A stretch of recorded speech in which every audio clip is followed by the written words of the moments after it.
Captain Hessel entered the bridge of the Shakur, pausing momentarily to take in the newly refurbished space. Although she had spent the last few days flying multiple short-duration missions designed to test her ship's new capabilities, she had yet to become accustomed to her new control center. The ship passed down to her across 2 generations was no longer a warship, but instead was now a ship that delivered the promise of economic growth through trade. Instead of being frightened when her ship came to visit, people would be excited for their new, brighter futures. Although her original goal in suggesting that the Shakur be repurposed to erect Singularity's distribution hubs was simply a ploy to keep her ship from ending up on the scrap heap, it felt good to be in command of a ship designed to improve the human condition, rather than to leech off of it. The Shakur's bridge had been typical of most warships of her time. Helm, ops, comms, tactical, all the stations one would expect.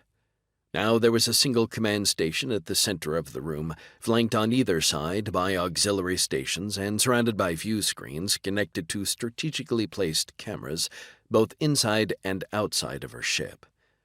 Gone were the many people required to operate the Shakur, replaced by an upgraded AI that could fly, monitor, communicate, and defend the ship, all while advising her captain of all parameters as needed.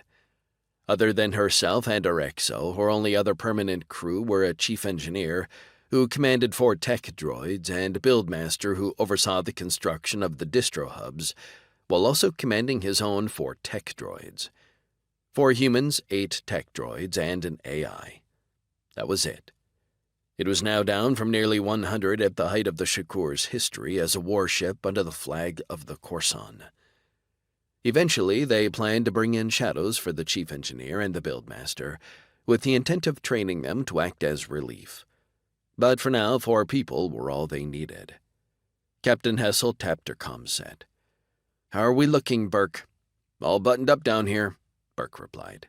"Very well," she replied as she strolled over to the command station at the center of the bridge. "Shack?" "Yes, Captain," her AI replied. "Take us out." "Initiating departure sequence." The Shakur's AI acknowledged.